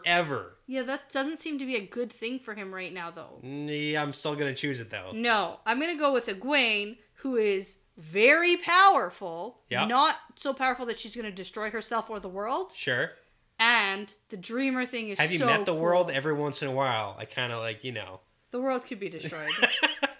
The world's going to be fine. It's people who are going to die off. So, but Yeah, okay. You didn't think about it. No, I can't. I'm sorry. I have to answer with what my heart You tells know me. what I wish? I wish I could have Matt's luck and Egwene's dreamer sense. I want Can I all mix of and them. match? Sure, why not? No. Well, you got my answer. If I could have all the abilities, yeah. But I mean, if we're going to be honest here, from what I honestly, from my heart, have to say, yeah. Okay, well, It's that's Rand. a bad answer. It's not a bad answer. It's a good answer for a good reason. It's bad. Mine's better. Okay. Okay. All right, are you ready? Yeah, I think so. Is this where I start? Yeah, so we got a scene change. And now we're in the head of Dane Bornhold. Yeah, I'm actually was excited for this, not because I was excited to be in Dane Bornhold's head, but I was excited to find out where the White Cloaks were. Yeah, because we just learned that they are like leaving Tarvalon. Well, they left, but I have to do the whole like, where was Dane last time? So the last time we saw Dane Bornhold, he was harassing women outside Tarvalon. And not just women. He wasn't just like It was like- harassing random women on the streets. Well, he was probably doing that too, but he was specifically harassing the Egwene, Varen, Matt train to Tarvalon. Right. And that's when Egwene did the whole blow up the dirt thing. Well, all the girls did. But yeah. Yeah. So that's the last time we saw them.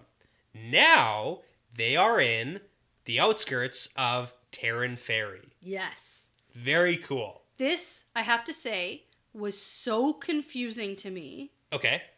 Before I did my notes, Sure. I read this and the next scene twice. Okay. Before I even did any notes, because I was like, I have no idea what the hell is going on. I have no idea what's happening. Okay, so let's make this simple. No, I figured it out, but like... But again, my whole Bad. thing is like, if you ever get confused, somebody else got confused. So let's explain it. Okay. So Dane Bornhold is on the north bank of the Terran River, so they're not in Terran Ferry, but he's looking through his looking glass into Terran Ferry, where he sent Bayar and 30 White Cloaks to go and meet with a delegation of villagers from Terran Ferry. So they're just basically going to like peer pressure the Terran Ferry folk into doing what they want. Which I don't think will be difficult. Yeah, it really isn't. And we get this whole like memory from a lesson from like Jeffrey Bornhold, who is now currently dead. And it sounds like you have to put the fear of the light into them from the beginning and let them know that no one's going to be harmed if they do as they're told, and you won't have any trouble. Well, and that's what Jeffrem Bornhold was doing over in, where were they, Tom and Head? Yeah. Over there. Every village that they were in over there before they got to Falma, yes, they'd kill a couple people, they'd lock them up and scare them, and then they'd move on. Yeah. So the dick maneuvers. Right. Father to son, it passed down. Right. And in case you need, like, more reasons to dislike the White Cloaks, just like, here's a little bit more. Here's and more. And it gets worse. Oh, it does. It gets way worse. So a little bit more information on why they're here. So Eamon Valda, he put Dane in command to go and scout out this like tiny remote section of the world. Because of Pedro Nile. Exactly. And then Bayar was super dedicated to Jeffrem. And when he died on the attack on Falma, he went to Pedro Nile, and then he went to go see Dane, and he transferred all the loyalty he had for Jeffrem to Dane, and that's why Bayar is Dane's second in command now. Yes. So got it. Yeah, so negotiations are basically done, and then we get a piece from this new child, Ivan, talking to Dane about our favorite character who is also here, Ordith. Right, but before we get that, don't we get something about the Tinkers? Or is that after? That's basically all in one here. So in this section, we hear that there's Tinkers because of what Ordith has done. Right. Okay. We also get another reason to dislike White Cloaks. They killed all the dogs. Oh, yeah. But again, see, you're doing what I do is jump ahead. Oh, it's hard to not... Like, I'm wondering where you are in the story. Okay, not as easy. Okay, so it's like all the bad news in like one line. So Thane is here with them. He's talking to 3 Tinkers, and then those 3 Tinkers went missing, and Dane seems concerned, and we don't find till like later that the dogs are all dead. Right, okay. Yeah. Okay. And when I say later, it's like another paragraph. But. Right, and I was wondering sort of what the Tinkers are doing here, but it sounds like they're just tinkering. They're just being Tinkers. Okay. Like we know Tinkers travel around, and it seems like the White Cloaks like ran into these Tinkers. And then this is where we find out that there's like 100 wagons of Tinkers. Yeah. A lot of them. They're all being like kept in a circle in a large cluster. And their dogs are dead. All the dogs are dead. So the White Cloaks... All their mastiffs. And if I was mad at Rand for killing dogs... Oh, man. Let me tell you. Yeah. But it's also like we know that like Thane, and I'm going to flip-flop... This is the issue. It's Dane and Fane. Dane and Fane. We've got a Dane-Fane situation. And so there is a point here where it's clearly Mordeth. Yeah, well... Right? Okay. Like is it Ordith or Mordeth or Fane? So. Well, Ordith is Fane.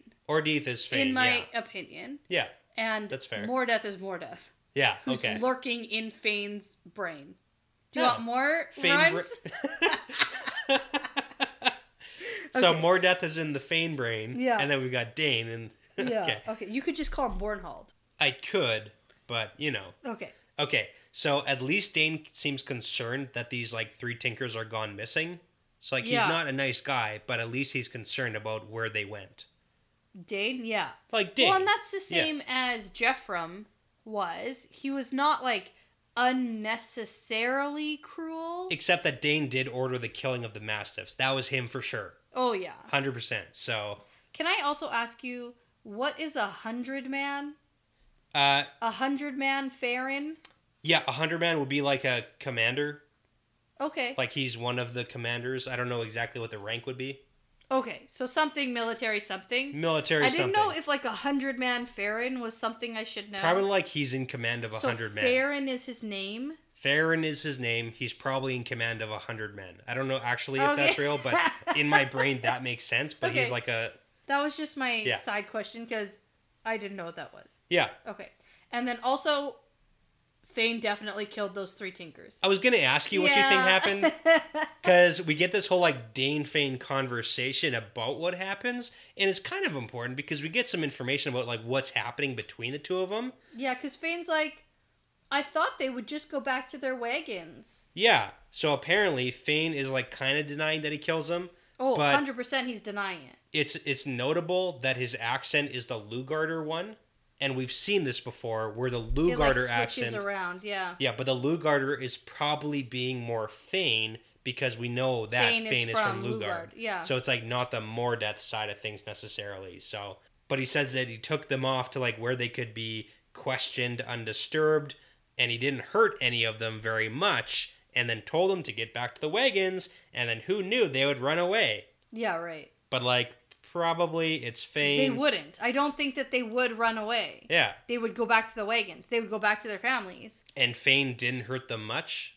Like, okay. And we know that he says he wanted to kill them all at the beginning. Yes. And that's why Dane, in his questioning, was like, hey, did you like do what you said you were going to do earlier? Yes. It's like, probably. Yeah. And then Fane says, well, we don't know what they know until we question them. Yeah. So okay. Which is interesting because that's such a White Cloak thing to say. It is. But Dane just doesn't like being told what to do. No, he doesn't. No. So let's dip into why Pedronile sent him. So Pedronile sent Fane to meet up with Dane for this mission, and there's not a ton on the relationship that Fane is supposed to like have here.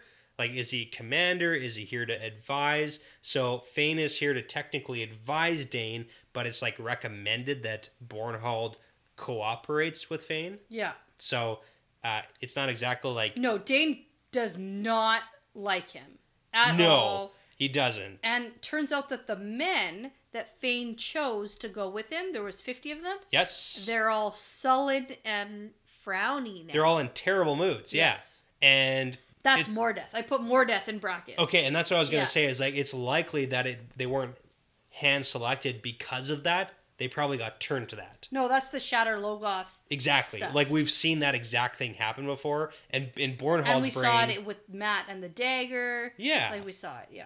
Yeah, and Bornhald goes with that because he thinks that they were selected for that reason, but clearly not. So. No. And then we get a little bit more. So like they're at Terran Ferry here.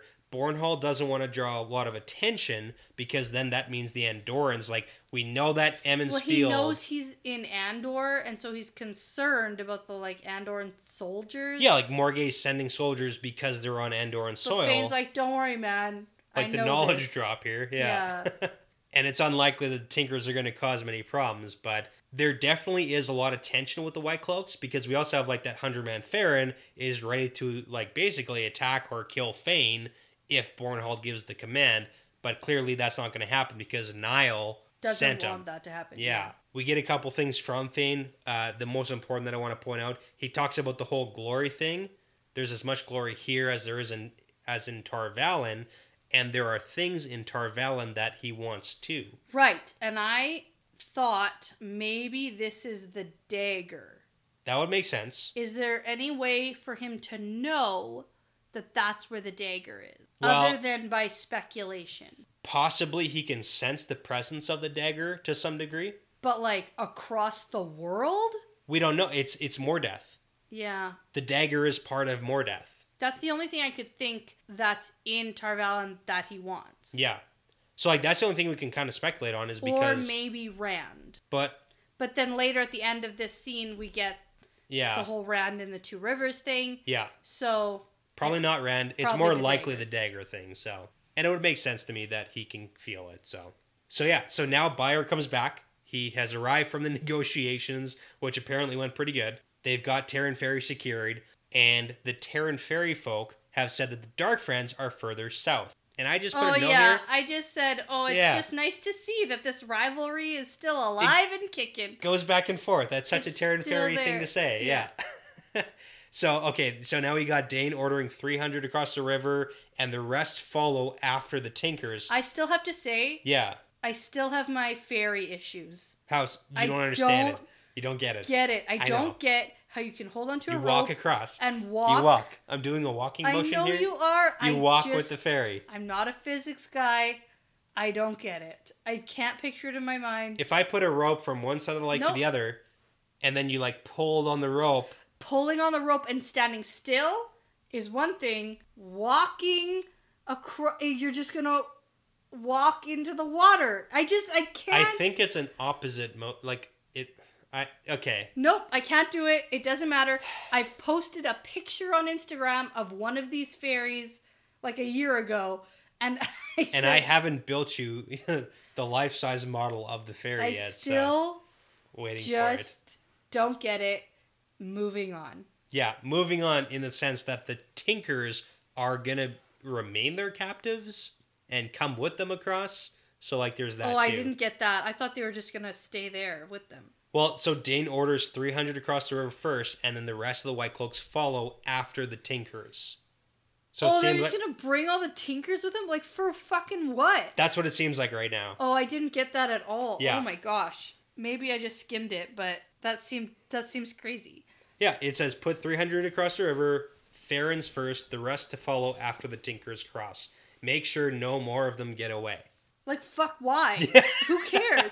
Like, I think that really he's just really concerned about like, notifying the Andorran... the Andorran soldiers in, like, butt-fuck nowhere. Like, are you serious? It's like rural Saskatchewan. Yeah. Sorry if we got any listeners in Saskatchewan. I'm from Winnipeg. I can hit on you. That's okay. Yeah. Like, oh, man. Okay. But I gotta say that at this point, as, like, Bornhold is giving orders on what to do, Fane chimes in with the whole, we will scour the two rivers, we will flog them and flay them and sear their souls. I promise him he'll come to me now, he will come. Yes. Crazy, but also super important. Yeah, it's totally Rand. Yeah. Yeah. Well, that is for sure Rand. Yeah. But, like, it kind of gives us that Also, Fane's plan is to, like, wreck the two rivers, so Rand has to come to him. Yeah. Yeah, that's the plan. And we've seen in Egwene's dreams the White Cloaks in the two rivers. Yeah. Doing a bunch of shit. So, like, kind of now at the orders of Fane. That's what it seems like. Yeah. But then, now I'm jumping into summary mode. Okay. That's okay. I was going to to do say, like a little play off each other. Oh, yeah, I'm okay. Because then we find out that Bornhold wants Perrin in the two rivers. He's got his own... to avenge his father. Yes, his own reasons. Because for, like, that was definitely Perrin's fault. Oh, yeah. Well, okay. It's Perrin's fault for immediately telling everybody where they're from and who they are. Well, okay. And it's also Rand's fault for doing the exact same when thing I said all the time. it was definitely Perrin's fault, that was sarcasm. In case you didn't get that. Oh, I didn't. Because, but it's totally... Because Jeffrem dying yeah. in Falma was not Perrin's fault. Perrin, the dark friend with the yellow eyes who has wolves as, BFFs. Mm-hmm. Well, that's like a buyer thing. Yeah. Okay. Well, it's the whole poisoning back and forth. Okay. It's very easy to, like... It's not Perrin's fault that Bornhold's dead. I'm just saying. I agree. Okay. And then I just also had a note about Egwene and her dreams. Yeah. With specifically the Luhans being in chains. Ooh. And so if Dane is going for Perrin, Luhans are in trouble. Luhans are in trouble. Ah, okay. Just saying. Okay. Okay. So that also might mean now... Well, Perrin has a family, too. Yeah, but not in the two rivers. That's true. Yeah, okay. Not in the two rivers. Outside the two rivers. He has a family, but they're going... He's Perrin of the two rivers. Yeah, okay. Now, based on timelines, roughly, here, from what we can gather... Yeah. Egwene was dreaming about the White Cloaks in the two rivers before they get there. So that's the whole, like, is it an event that's happening right now, or is it an event that's happening or going to happen in the future? Like, this scene, did it happen months before the Tyr incident? And then they get into the two rivers. Yeah. Okay. This seems to me, because we got the whole Dane met Egwene outside of Tarvalon. That's true. And then left for the two rivers. Yep. And Egwene started dreaming about the White Cloaks before they got there. But it's like across the freaking country. But then Bayer had to go from Amadicia to Tarvalon to hook up with Bornhold, and then they had to go meet up with Thane. Oh, for sure. Yeah, and then they had to go... So I can almost for suredly say that Egwene was like almost foretelling. Foretelling, okay. And I, before, thought that she wasn't able to do, like, a fortune-telling thing. Yeah. I thought it was like a... See it as it's happening? See it as it's happening. Okay. But it sounds like she was able to see it before it happens, just bit ahead of based time. on timelining this shit out. Yeah. Although I could be completely wrong. You could be, and there's like no way to tell. No real way. Yeah. There's like a medium way. Yeah. But. Okay. Okay. And that's the end of Jane Bornhold. It is. So they're going to go and cause some trouble in the Two Rivers. Okay. So exciting. No. It's awful. Well, we've been like asking for this for like a book. I know. Gosh. Okay. It's exciting. So let's get into the new perspective change. And we are in These. Oh, man. Goddamn. Shan Chen. Our favorite, Shan Chen, Dark Friend. Yes. High Lady Suroth. Yes, here we are. Here we are, okay. So last time we saw High Lady Suroth, she was collecting the girls from Leandrin when they came out of the ways. Yeah, can I just say? Yeah. This I also had to reread. Because it's also really hard to figure out what happened when. Yeah, I wrote, where are we? What's going on? Oh my god, this is too exciting. It's tough. They reference, and they start off by referencing something about like her overlooking a hilltop, or like from a hilltop looking out across the Cantoran Harbor. There's nothing on the map about the Cantoran Harbor. No, and I looked. Yeah, I know. I bet you did. Which I think it's important to note that the map in my book is the most basic map that I've ever seen. Oh, that one. It's lines and nothing else. You have other maps. I do, but it's like, it's nice. It's pretty. Yeah, that's a nice one. Yeah. We both have books from, I think, a thrift store. Yeah.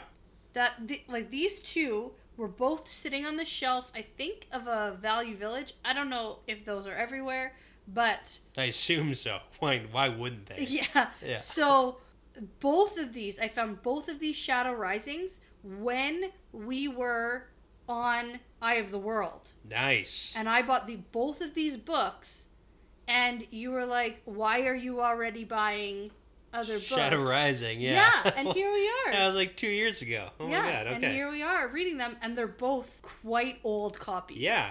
The Path of Daggers was released in this one. I can already feel this book falling apart in my hands. Basically immediately. Yeah. Almost in chapter 1. Yeah. Okay, so, but we do get that she's got a bunch of servants ready to serve her. She's got 8 of them. Naked. Well, not naked. Sheer robes. Basically naked. Basically naked. Pretty close. Nice. We get some world building, which is really important. She references that there's 6 Death Watch guards, which sounds really cool. Standing guard, they've got black tasseled spears and black lacquered shields. Whoa. Matching costumes. And the Death Watch guards... Uniforms. Costumes. It's not Halloween. Costumes. They only serve the Empress and her chosen representatives. And this is really important. There's a saying that on the heights, the paths are paved with daggers. Path of Daggers. Path of Daggers. A book. It's a book title. Okay. There you go. Was that like book 8? Yes. Did I get that right off the top of my head? Oh my god. Yeah, you did. I don't know how I did that. Amazing. We've talked about it. I know. Well, no. I think Spencer was on that book. No. Well, Spencer's on every book. Since we started, she started at the same time as us, and she's on like book 10. I don't know what to tell you. All right. Okay, so it turns out the Shan Chen are not gone. Not totally. Not totally. They've taken over this small area of islands, and they've captured all the sea folk vessels. The crews are all under guard. The Shan Chen are basically controlling all the waters. And if you look at the map, it may or may not be a series of islands in or around the little series of islands. Well, I thought it was down over there. Probably not here, because this is Tremalking. That's where I thought the sea folk were from. No. What? No. The sea folk are not from Tremalking. The sea folk are the sea folk. From Tremalking. No. Isn't that There are a series of islands.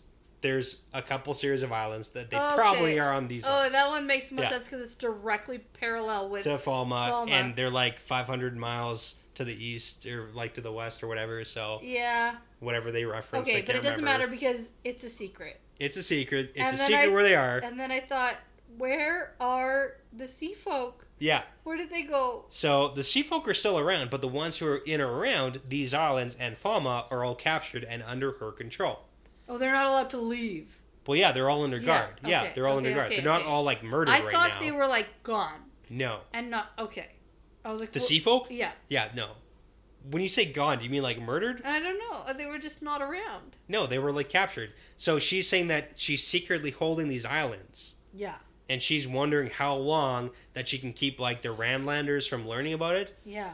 Probably a long time from the sounds of it because they're not doing anything useful. No. But And we've got like Swan, who's the head of the White Tower, who's like, yeah, we'll know if they come back. Yeah. Okay. I have some questions for you. Sure. About Suroth. Sure. And they're not actually for you. Okay. They're more like wonderings. Wonderings out loud that I cannot answer. Do you want to hear my wonderings? I absolutely do. Okay. We haven't seen her since the end of book 2. True. When we were in Falma. Yeah. And her and Leandrin were sort of working together. Yep. Under the same master. Their great master. We learned in book 3 that Leandrin was actually working for Balal. Okay. Sort of. Okay. I hear you say okay not in 100% agreement with what I've just said. Sure. Which is fine. Totally fine. Totally fine. Yeah. It seemed like she was working for Balal, and now Balal is dead. Sure. But also, Baal-Zaman is dead. Sure. Both of those things are presumably so. You can say presumably dead, yes. Presumably dead. Yeah. So, at what point of time is this? Yeah. How long was the Dragon Reborn? Like, from the beginning of the Dragon Reborn to the end of the Dragon Reborn? That's a real good question. A couple of months? I think that's pretty heavy-handed. Less than a couple of months. A couple of weeks? I'd say a couple... From Rand to get from one side of the world to the other... Yeah. A couple of weeks. When the first No. book... I'd say, like, okay, when you said a couple of months, it sounded like you're, like, saying, like, 6 months. No, like a couple basically... is 2. Okay, well, if you're going to say, okay, a couple is 2, a few is 3. What? Okay. Yes, yeah. Okay. So, yeah, Judge I'd Judy say rules. give or take a couple of months. Plus or minus 2 months. Oh, jeez. Yeah. Okay. Is Balal dead yet? Sure. If she was... Does it matter? Because what does she know? If she's still following her, quote, master's orders, and her master was either Balal or Baal-Zaman. Sure. And potentially they both either died or severely... No, I get what you're saying. So here's a question to you. Like, what does she know? If you're a Dark Friend and one of the Forsaken tells you to do something and they don't show up for another 2 months or 3 months or 6 months, you're probably going to still follow those orders because that's what I'm asking. Forsaken. That's what I'm asking. Yeah. Yeah. Like, that's the whole thing. It's like, does it matter how long they've been dead? They have an order of what to do. It doesn't matter, but if she would get word... Because it depends where she is and like how long who's given been. word that a Forsaken is, and that's the other. Another Forsaken might show up to her somehow. But then are they gonna be like, hey, by the way, Balal's dead, so now you work for me because that's how hierarchy works. Yeah, who is master? Yeah. Is like her being there Sean Chen orders or Dark Friend orders or Forsaken orders? Who's like the district manager of Forsaken for this region? Who's the regional manager? And who's the assistant to the regional manager? Jeez, okay. There are so many questions. A lot of questions. We don't understand Sean Chen hierarchy at all. How big is the Sean Chen continent / nation? We don't even know. Yeah, can I just tell you though? Yeah. This whole chapter felt like a prologue, but this scene is the real prologue. Yeah. It is the most confusing.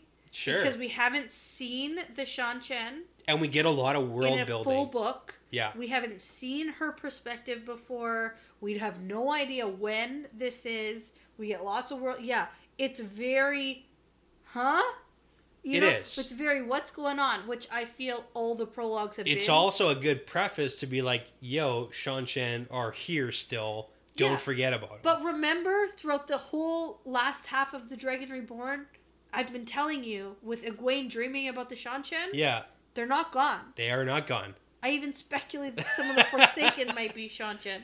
Do you think that the Sean Chen are going to be like a highlight of this book? I think no. Oh, what?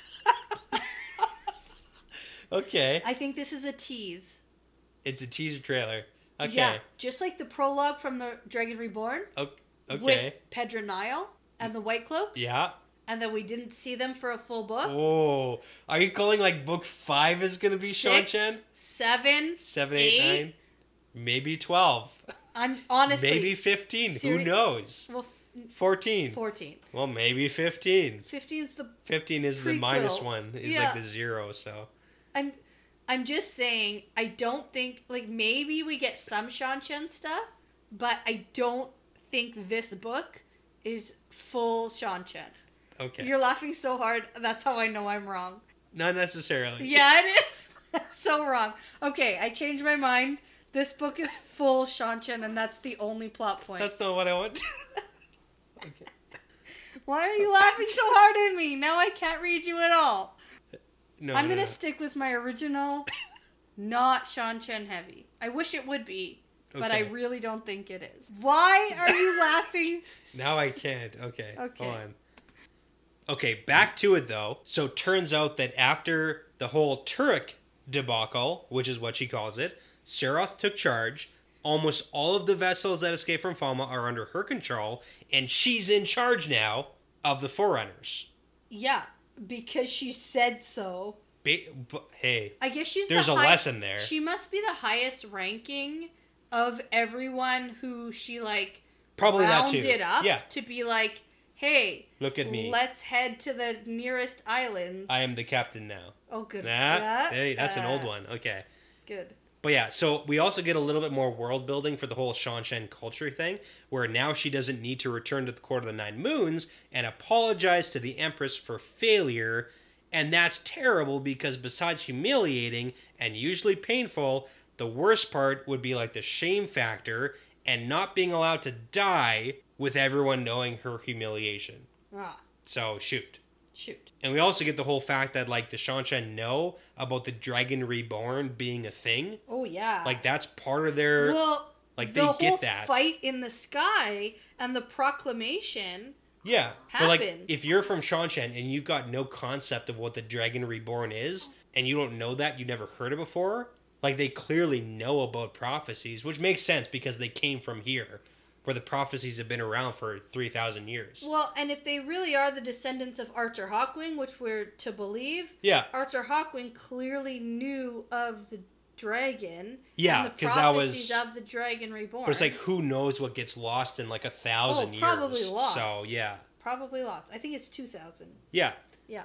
And then she worries that like if she can't find a way to deal with like Rand, the Dragon Reborn, the Empress is going to be the least of her worries because, you know, she's a dark friend. Yeah, so she's coming after Rand, She is. and she can't take back the mainland without him. So, without him, like, gone, Yeah. basically. So she thinks she's gonna somehow destroy the Dragon Reborn. Well, it sounds like she's got like the two sets of orders here where it's like the dark friend orders versus the Shan Chen orders. Right, which is like, take back the mainland. Yeah. And we don't know what her orders are for Rand. Is it like Probably kill him. I guess it depends who her master is. hard to say? Yeah, because some Forsaken want him dead and some don't. So, Yeah, and that's the tough part. So yeah. So we get a little bit more world building before we move into like the big sequence with this whole thing. I just want to point out that she's got the furnishings like removed from this building from the sea folk, and she put in two unique pieces of like new animals.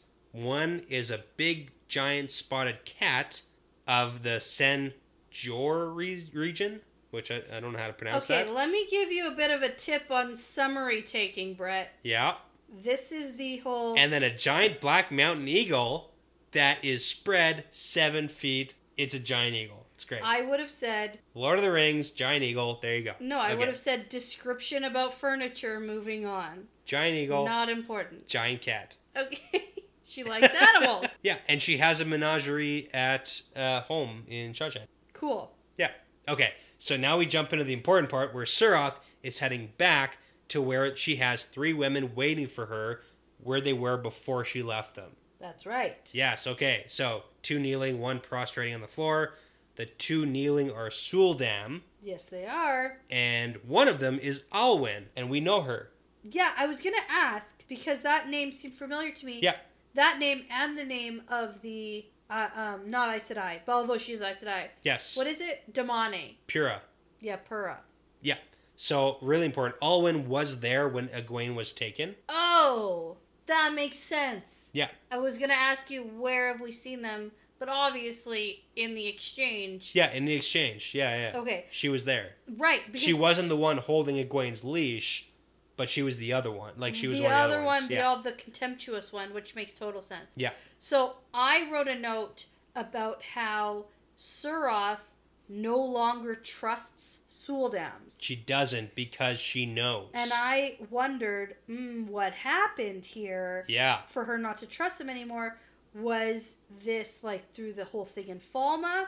Or is this referring to the, like, Nynaeve Egwene incident? So, there's a couple things. It's most likely, I'm going to say it's most likely because of the whole, she knows now about the Suldam thing. Like the Suldam also being channelers? Yeah, exactly, because we get this whole, like, reference to the Seanchan culture where Alwyn was raised to Sojin, and Sojin is like the hereditary upper servants of the blood being capitalized, and then Alwyn was raised to the voice of the blood, which sounds even higher, so she's like super important on the hierarchy scale because of what she knows. She knows too much now, so she got like promoted.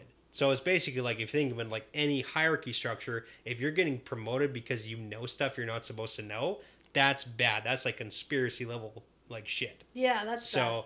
Yeah. Okay. And so for Suroth, what does she know? So what does Suroth know, and like, what is... why doesn't she trust Suldams anymore? So she says the unthinkable concept that the very power of the Seanchan and the Crystal Throne is built on is Damani. Yes. And she's learned some new info on Damani, and we know the only new information on Damani is that Suldam can also learn how to channel. Okay. They have that potential. We know the distinction between Damani and Suldam is that Damani are like the ones who are like gonna channel anyways, and Suldam are the ones who can learn if they take that upon themselves. That's why the Adam work the way they do. Okay, I got it. Yeah. So then we get introduced to Pura, which is the Damani, the third woman. And then I just wrote one we've met, ? And then clearly the Aes Sedai. She's Aes Sedai Rima. Or Rima, however you want to say that. Rima. Yeah, the one that Egwene had met. Yes. Yeah, the yellow? I think so. Yeah. I can't remember. I think yellow. But yeah. It doesn't I don't know. Because there was two of them, and this one's here. So Suroth is basically questioning her and figuring out still, or like reiterating that Aes Sedai can't lie. She asks like, hey, how are the Aes Sedai helping the Dragon Reborn? Because we know that the Aes Sedai were like fighting, which is probably a reference to like the Egwene and Nynaeve and Elaine at Falma thing. Maybe, yeah. Oh, it's yeah, like, for sure. Most likely. Well, then we also get Suroth talking about how she knows the man can channel. Yeah. Because there's no way a woman can be that strong. Yeah, they've got the Damani out there too who can like tell when women are channeling, because we know that's a thing too. Yeah. So like, okay. And then we've just got Pura or Rima on the floor crying because she can't and doesn't know the answer, and she like doesn't want to say. And it's like a terrible thing. No, and this entire exchange is so confusing. Yeah. Like, it's just so confusing. And, like, I feel like I need to stop trying to figure the whole thing out, because I don't think I'm going to. Yeah. Well, the best way to think was, like, Suroth has an Aes Sedai, and she's questioning her repeatedly to figure out, like, what Aes Sedai can do and what they can't do, and what the Dragon Reborn is and does, and how the White Tower controls them. And then we've got the weird mix where the Aes Sedai can't lie about stuff, but doesn't know stuff, but also doesn't want to be tortured because she doesn't know the answer or can't answer properly. Yeah, and then we also get a really interesting tidbit that the Aes Sedai physically cannot lie. Physically cannot lie. And so it's not that they, quote, shouldn't lie and take this oath saying, oh, I promise not to lie, and then but still can. It's like they actually physically can't. Cannot. And so I wonder what that means for the Black Aja. It's a very good question. Because if you're able to somehow break your oath, yes, then you can lie. Because we do know that when you're raised to Aes Sedai, you swear the oaths on the oath rod. Right. We got introduced to that. Yeah. So, like, that's the whole big distinction between, like, they can't physically say, oh, you know, my name is this. That's why Maureen can get away with, like, call me this. Yeah. I'm known as this. Right. Because she technically is known as Alice sometimes. Right. Right? But that's the hard part about, like, can't physically lie. Yeah. To what extent? Yeah. So, okay. So then we move on and we get Suroth, who, like, dismisses them because Pyrrha tried to, like, reach out and touch Suroth's foot, which is super not allowed, and she's probably going to get, like, tortured for that. And Alwyn flips out on Teysa, and Suroth basically stops paying attention because everybody's beneath her. And just to kind of reiterate how bad the Seanchan are, Suroth thinks about how, like, Damani from Randland are so terrible because they don't know their place. Right. So bad. Oh, yeah. It's Yeah. like the most extreme form of discrimination that we have seen in this book series. And it's great writing. Like, I gotta say, like, I gotta hand it to Robert Jordan for writing it so well that it's like they're not even people, they're literal objects in the mind of the person. And it's hard to read. And women who can channel, so like the Suldams, no, those are the Marath Damani. The Damani from Seanchan basically grow up, quote, knowing their place. Yes, yeah. And it's like a mindset for them.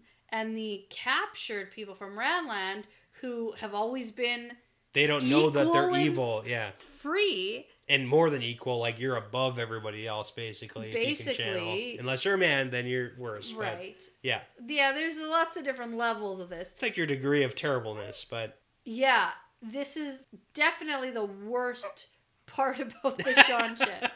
Yeah. Remember, we're not in favor of... discrimination and slavery. It's so bad. Okay. It's all bad. Anyways, okay, so timeline stuff, very important. Suroth sent a ship with reports back to Seanchan, and that was almost half a year ago. Right. Okay. So, that's important. Very important, because we know that the Falma attack happened in, like, the fall, and then Rand spent, like, the winter in the mountains, and now it's springtime again. Right. So... presumably 6 months? Give or take. Plus or minus 2 months. Like, you know what my brain really wants? Sure. Is for this all to be consecutive. Yeah, I know you do. And for this all to chronologically... wouldn't that be work nice? out. In my dream world, that would be lovely. Yeah, but for now... yeah, it's probably like 6 to 8 months. Like, it's somewhere around that mark. The Dragon Reborn probably didn't take that long. But from... leaving the mountains when this scene may have happened. But the whole thing about how long did they stay in the mountains for... the winter. Is the question. Yeah, that's the question. Okay. Little bit more world building. We got that the Empress might send somebody back to replace Suroth. She obviously hopes that doesn't happen. And the Empress knows about Falma now, Turak's disaster, and Suroth taking over. But the worst news hasn't been told yet, and she won't trust this news to any messenger. Can I tell you something, Brett? This is the big thing. Can I tell you something? Sure. Secrets are no fun. Secrets hurt someone. Mm-hmm. Yep. It's too many secrets. Yep. She's had too many secrets. Strippers in Scranton know what's up. They certainly do. Okay. So, and this is kind of like the big thing that makes me think that the secret that she's holding is the whole, like, Damani Suldam, you know, something. Yeah, is that she says only 4 still live who knew the secret. So implying there were more and are no longer more. So 4 still live who knew the secret. 2 would never speak of it to anybody. And those are definitely the 2 who got Suldam, the collars. who got the collars. They're not saying shit because that's bad. Not going to do it. And then only 3 deaths can hold it more tightly. So we've got Suroth, we've got Alwyn, who got promoted because she knows a little bit too much. Yeah. And then the 2 Suldam who got the collars. For sure. So 3 deaths holds it more tightly. Suroth is left. Yeah. Yeah. Better kill him. Better kill him. Also, that's what I say. can I ask you, they said something about the Tower of Ravens, which I needed to note. Yep. Just to have it out there that I noted it. I think we've heard that. No, I don't think so. It sounded important to me, and I just needed to say that I noted the Tower of Ravens. I don't know why. Okay, noted. Okay. So cool. maybe similar to the whole like silk bag, you get put in it and then you die slowly, terribly. Maybe. It's hard to say. I think it's different than that because it sounds like something that's like... More creative than that? I think that's in Shanshan. Oh, for sure sounds like that's in Shanshan. So, yeah. Okay. Yeah. Okay, so something to note. Okay. And then as Suroth was saying that whole, like, sealing that secret with 3 deaths, and then Alwyn joins back in, and she says, and yet the High Lady needs all 3 alive. What would the Empress do if she found out that you're trying to, like, hide secrets from her? Nice little, like, underhanded threat there. Uh-huh. Yeah. Kill you. Yes. Well, for sure, Suroth would get killed, but she's got more secrets than just this secret. Oh, no, I just meant Alwyn, you're gonna get killed. Alwyn's gonna get... fucking murdered. Fucking murdered when the time is right, just not yet. So, yeah. Yeah. But then, so Alwyn gets dismissed, and then we get the nice little close where there's a lot of honor for Suroth if she successfully leads the Forerunners who begin the return, and maybe even getting adopted into the royal family of the Empress. Maybe. But I mean, like, we've heard this a million times before, and we've heard this from people who successfully had taken over a mainland city. Yeah. Right? So, as we know and as we saw, that's not necessarily all it takes. Yeah. Right? So, like, there's more to it. There's a lot to go here, Suroth. They do. It sounds like they hire from within, which is always promising for, you don't have to be born into it. You can earn your way. So well, yeah, we've heard that before, but I think that earning your way in is going to take It takes a lot. It's going to take a lot, and it's going to take more than just overtaking one city in Ranland. Yeah, exactly. So a nice little end to this, though, is that Suroth thinks about how, like, if she is the one to capture the dragon, if she does do that, does she give him to the Empress, or, like, what does she do? Because she's playing 2 sides. Yeah. She's playing the Shanshan side plus the Dark Friend side. Yeah, don't worry, Suroth. That's literally nothing you ever have to worry about. Really? Are you calling that right now? Oh, yeah. It's not Suroth's problem? She's going to get, like, killed before then? So. Or if she does try to capture... This is my quotes. Yeah, she's like, Rand's just going to, like, blast you with his fucking sangria like he did those fucking dogs. So, like... Okay. You didn't have the sangria when he blasted the dogs. No. But, like... He's just gonna blast you. Just like Kalendor? Yeah. Like, okay. Like he... Yeah. We don't know the time frame here, but, like, he probably by this point, or very soon... He's not like, getting we know, captured by anyone or anything.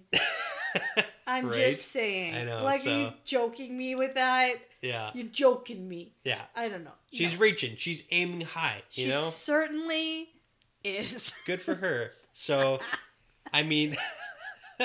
That was like the prologue, kind of, sort of. I almost painted my 2 nails with blue. Do it for a podcast video. Just for you. That'd be great.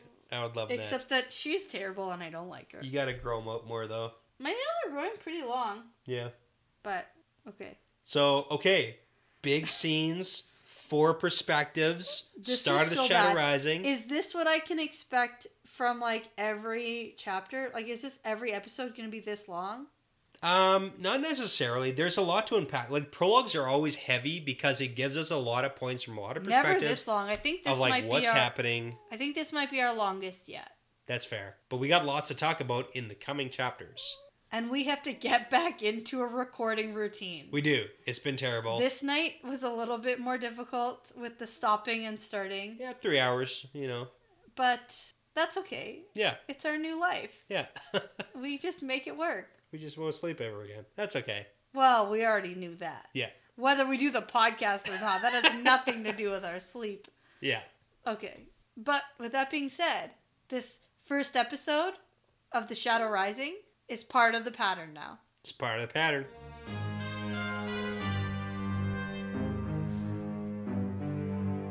Thank you for listening to this episode. The Wheel Weaves is hosted by Dani and Brett, produced by Dani and Brett with Vince Lewick, Derek Benton, Michelle O'Brien, Moltude, Benjamin, Passion Socks, and Mozyme, with music by Audionautics.com.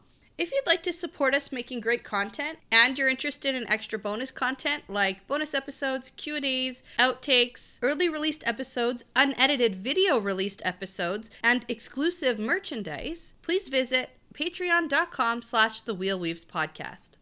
Don't forget to check us out on social media, on Instagram and Twitter. You can find us at The Wheel Weaves Podcast. We love interacting with our fans, and that's the best way to get a hold of us if you want to chat.